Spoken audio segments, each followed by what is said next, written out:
సామెతల గ్రంథము 6వ అధ్యాయము నుండి 10వ అధ్యాయం వరకు ధ్యానిద్దాం. నా కుమారుడా, నీ చెలికాని కొరకు పూటబడిన ఎడల, పరుని చేతిలో నీవు నీ చెయ్యి వేసిన ఎడల, నీ నోటి మాటల వలన నీవు చిక్కుబడి ఉన్నావు, నీ నోటి మాటల వలన పట్టబడి ఉన్నావు. నా కుమారుడా, నీ చెలికాని చేత చిక్కబడితివి. నీవు త్వరపడి వెళ్ళి విడిచిపెట్టమని నీ చెలికాని బలవంతము చేయుము. ఇలాగు చేసి తప్పించుకొనుము. నీ కనులకు నిద్రైనను, నీ కనురెప్పలకు కునుకుపాటైనను రానీయకము. వేటగాని చేతిలో నుండి లేడి తప్పించుకున్నట్లును, ఎరుకువాని చేతిలో నుండి పక్షి తప్పించుకున్నట్లును తప్పించుకునుము. సోమరి, చీమల యొద్దకు వెళ్ళుము. వాటి నడతలు కనిపెట్టి జ్ఞానము తెచ్చుకొనుము. వాటికి న్యాయాధిపతి లేకున్నను, పై విచారణకర్త లేకున్నను, అధిపతి లేకున్నను, అవి వేసవి కాలమందు ఆహారము సిద్ధపరచుకొను, కోతకాలమందు ధాన్యమును కూర్చును. సోమరి, ఎందాక నీవు పండుకొని ఉందువు? ఎప్పుడు నిద్రలేచెదవు? ఇక కొంచెము నిద్రించినని, కొంచెము కునికెదనని, కొంచెము సేపు చేతులు ముడుచుకుని పరుండుదనని నీవు అనుచుందువు. అందుచేత దోపిడీగాడు వచ్చినట్లు దారిద్ర్యము నీ యొద్దకు వచ్చును, ఆయుధదారుడు వచ్చినట్లు లేమి నీ యొద్దకు వచ్చును. కుటిలమైన మాటలు పలుకువాడు పనికి మాలినవాడును దుష్టుడైన ఉన్నాడు. వాడు కన్ను గీటుచు కాళ్లతో సైగను వేళ్లతో గురుతులు చూపును. వాని హృదయము అతి మూర్ఖ స్వభావము గలది. వాడెల్లప్పుడూ కీడు కల్పించుచు జగడములు పుట్టించును. కాబట్టి ఆపద వాని మీదికి హఠాత్తుగా వచ్చును. వాడు తిరుగులేకుండా ఆ క్షణమందే నలగొట్టబడును. యెహోవాకు అసహ్యములైనవి 6 గలవు, 7 ఆయనకు హేయములు. అవేవనగా అహంకార దృష్టియు, కలల్లాడు నాలుకయు, నిరపరాధులను చంపు చేతులను, దురాలోచనలు యోచించు హృదయమును, కీడుచేటుకు త్వరపడి పరుగులెత్తు పాదములను, లేని వాటిని పలుకు అబద్ధ సాక్షియు, అన్నదమ్ముల్లో జగడములు పుట్టించువాడును. నా కుమారుడా, నీ తండ్రి ఆజ్ఞను గైగొనుము, నీ తల్లి ఉపదేశమును త్రోసివేయకము. వాటిని ఎల్లప్పుడూ నీ హృదయమునందు ధరించుకొనుము. నీ మెడ చుట్టూ వాటిని కట్టుకొనుము.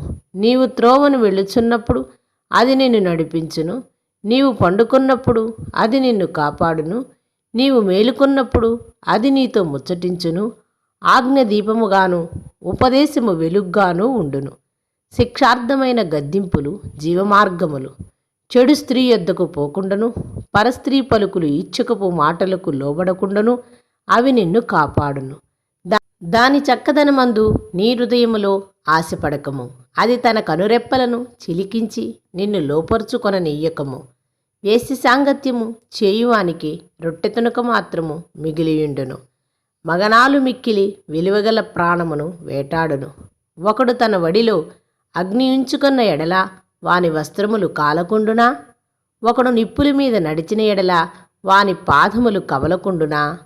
తన పొరుగువాని భార్యను కూడువాడు ఆ ప్రకారమే నాశనమగును. ఆమెను ముట్టువాడు శిక్ష తప్పించుకొనడు. దొంగ ఆకలిగొని ప్రాణరక్షణ కొరకు దొంగిలిన ఎడల ఎవరునూ వాని తిరస్కరింపరు కదా. వాడు దొరికిన ఎడల 7 చెల్లింపవలెను. తన ఇంటి ఆస్తి అంతయు అప్పగింపవలెను.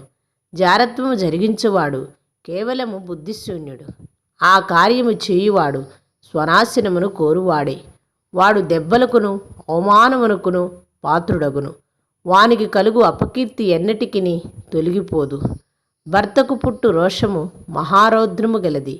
ప్రతీకారము చేయు కాలమందు అట్టివాడు కనికెరపడడు. ప్రాయచిత్తమైనను నీవు చేసినను వాడు లక్ష్య పెట్టడు. ఎంత గొప్ప బహుమానములు నీవిచ్చినను వాడు ఒప్పుకొనడు. ఆమెన్. 7వ అధ్యాయం ధ్యానిద్దాం. నా కుమారుడా, నా మాటలను మనస్సునుంచుకొనుము. నా ఆజ్ఞలను నీ యొద్ద దాచిపెట్టుకొనుము. నా ఆజ్ఞలను నీవు మనస్సున ఉంచుకున్న ఎడల, నీ కనుపాప వలె నా ఉపదేశమును కాపాడిన ఎడల నీవు బ్రతుకుదువు. నీ వ్రేళ్లకు వాటిని కట్టుకొనుము. నీ హృదయమును పలక మీద వాటిని రాసుకొనుము. జ్ఞానముతో నీవు నాకు అక్కవనియు తెలివితో నీవు నాకు చెలికత్తివనియు చెప్పుము. అవి నీవు జారస్త్రీ యొద్దకు పోకుండాను ఇచ్చకములాడు పరస్త్రీకి లోబడకుండాను నిన్ను కాపాడును. నా ఇంటి కిటికీలో నుండి నా అల్లిక కిటికీలో నుండి నేను పారజూడగా జ్ఞానము లేని వారి మధ్యను యవ్వనుల మధ్యను బుద్ధి లేని పడుచువాడొకడు నాకు కనపడెను. సంధ్యవేళ ప్రొద్దుగూకిన తరువాత చిమ్మ చీకటి గల రాత్రివేళ వాడు జారస్త్రీ సందు దగ్గరనున్న వీధిలో తిరుగుచుండెను. దాని ఇంటి మార్గమున నడుచుచుండెను. అంతటా వేశ్య వేషము వేసుకొనిన కపటము గల స్త్రీ ఒకటి వానిని ఎదుర్కొన వచ్చెను. అది బొబ్బలు పెట్టునది, స్వేచ్ఛగా తిరుగునది. దాని పాదములు దాని ఇంట నిలవవు. ఒకప్పుడు ఇంటి ఎదుటను ఒకప్పుడు సంత వీధిలోనూ అది ఎండెను. ప్రతి సందు దగ్గరను అది పొంచి ఉండెను. అది వాణ్ణి పట్టుకొని ముద్దు పెట్టుకొనెను. సిగ్గుమాలిన ముఖము పెట్టుకుని ఇట్లనెను, సమాధాన బలులను నేను అర్పింపవలసి ఇంటిని, నేడు నా మొక్కుబళ్ళు చెల్లించి ఉన్నాను. కాబట్టి నేను నిన్ను కలుసుకొనవల్లని రాగా నిన్ను ఎదుర్కొనవల్లని బయలుదేరగా నీవే కనబడితివి. నా మంచం మీద రత్న కనకంబులు ఐగుప్తు నుండి వచ్చు విచిత్రపు పనిగల నారదుప్పట్లను నేను పరిచియున్నాను. నా పరుపు మీద బోళము అగరు కారపు చెక్క చల్లి ఉన్నాను.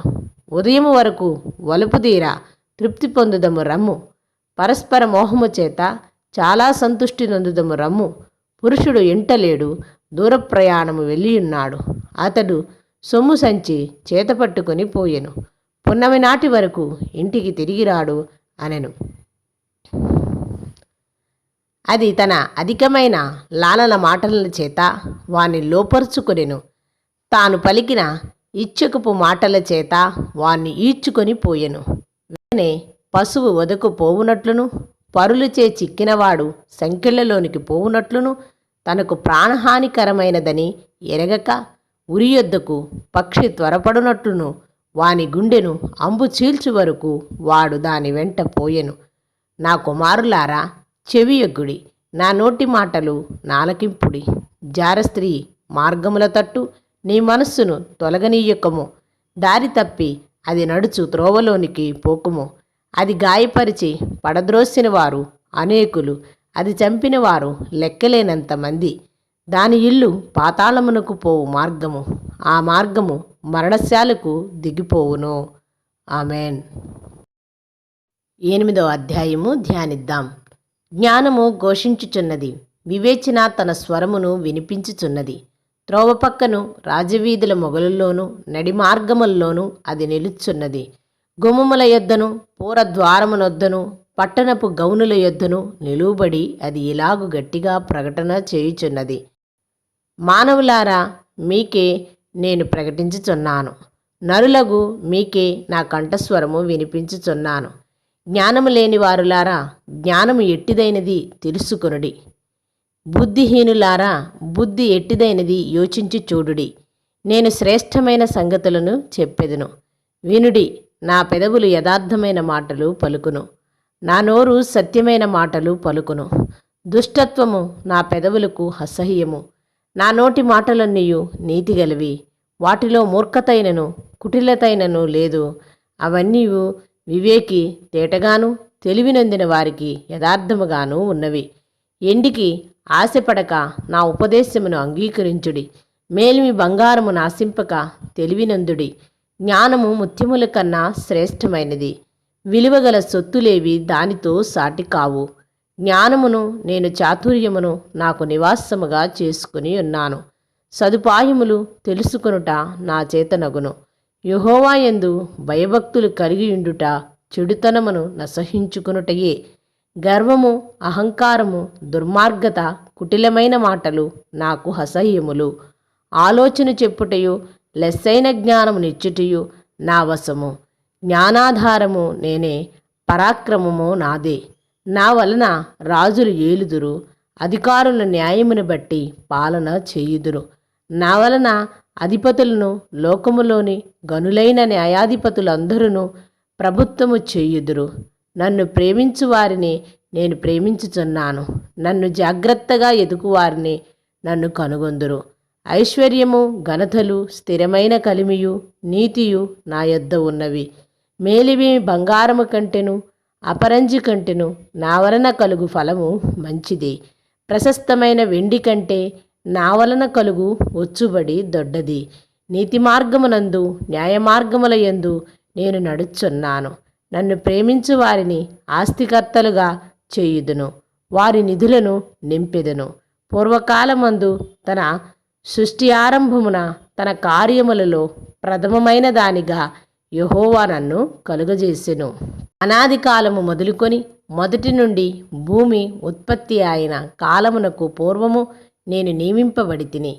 ప్రవాహ జలములు లేనప్పుడు, నీళ్లతో నిండిన ఊటలు లేనప్పుడు నేను పుట్టితిని. పర్వతములు స్థాపింపబడక మునుపు, కొండలు పుట్టక మునుపు, భూమిని దాని మైదానములు ఆయన చేయక మునుపు, నేల మట్టిని రవ్వంతయు సృష్టింపక మునుపు నేను పుట్టితిని. ఆయన ఆకాశ విశాలమును స్థిరపరిచినప్పుడు, మహాజలముల మీద మండలమును నిర్ణయించినప్పుడు నేనిక్కడ ఉంటిని. ఆయన పైన ఆకాశమును స్థిరపరిచినప్పుడు, జలధారలను ఆయన బిగించినప్పుడు, జలములు తమ సరిహద్దులు మేరకుండునట్లు ఆయన సముద్రమునకు పొలిమేరను ఏర్పరిచినప్పుడు, భూమి యొక్క పునాదులను నిర్ణయించినప్పుడు నేను ఆయన యొద్ద ప్రధాన శిల్పినై అనుదినము సంతోషించుచు నిత్యము ఆయన సన్నిధిని ఆనందించుచుంటిని. ఆయన కలుగజేసిన పరలోకమును బట్టి సంతోషించుచు నరులను చూచి ఆనందించుచుంటిని. కావున పిల్లలారా, నా మాట ఆలకించుడి. నా మార్గములను అనుసరించువారు ధన్యులు. ఉపదేశమును నిరాకరింపక దానిని అవలంబించి జ్ఞానులై ఉండుడి. అనుదినము నా గడప యొద్ద కనిపెట్టుకొని, నా ద్వారబంధముల యొద్ద కాచుకొని, నా ఉపదేశములు వినువారు ధన్యులు. నన్ను కనుగొన్నవాడు జీవమును కనుగొన్ను, యెహోవా కటాక్షము వానికి కలుగును. నన్ను కనుగొనని వాడు తనకే హాని చేసుకొనును. నాయందు అసహ్యపడు వారందరూ మరణమును స్నేహించెదరు. ఆమెన్. 9వ అధ్యాయం ధ్యానిద్దాం. జ్ఞానము నివాసమును కట్టుకొని దానికి 7 స్తంభములు చెక్కుకొన్నది. పశువులను వధించి ద్రాక్షరసమును కలిపియున్నది. భోజన పదార్థములను సిద్ధపరిచియున్నది. తన పనికత్తెల చేత జనులను పిలువనంపినది. పట్టణమందలి మెట్టల మీద అది నిలిచి, జ్ఞానము లేనివాడా ఇక్కడికి రమ్మని ప్రకటించుచున్నది. తెలివి లేని వారితో అది ఇట్లనుచున్నది, వచ్చి నేను సిద్ధపరిచిన ఆహారమును భుజించుడి, నేను కలిపిన ద్రాక్షరసమును పానము చేయుడి. ఇక జ్ఞానము లేనివారై ఉండక బ్రతుకుడి. తెలివి కలుగజేయు మార్గములో చక్కగా నడువుడి. అపహాస్యకులకు బుద్ధి చెప్పువాడు తనకే నింద తెచ్చుకొన్ను. భక్తిహీనులను గద్దించువానికి అవమానమే కలుగును. అపహాస్యకునికి గద్దింపుకము. గద్దించిన ఎడల వాడు నిన్ను ద్వేషించును. జ్ఞానము గలవాన్ని గద్దింపగా వాడు నిన్ను ప్రేమించును. జ్ఞానము గలవానికి ఉపదేశము చేయగా వాడు మరింత జ్ఞానము నొందును. నీతి గలవానికి బోధ చేయగా వాడు జ్ఞానాభివృద్ధి నొందును. యెహోవా యందు భయభక్తులు కలిగి ఉండుటయే జ్ఞానమునకు మూలము. పరిశుద్ధ దేవుని గూర్చిన తెలివే వివేచనకు ఆధారము. నా వలన నీకు దీర్ఘాయువు కలుగును. నీవు జీవించు సంవత్సరములు అధికమగును.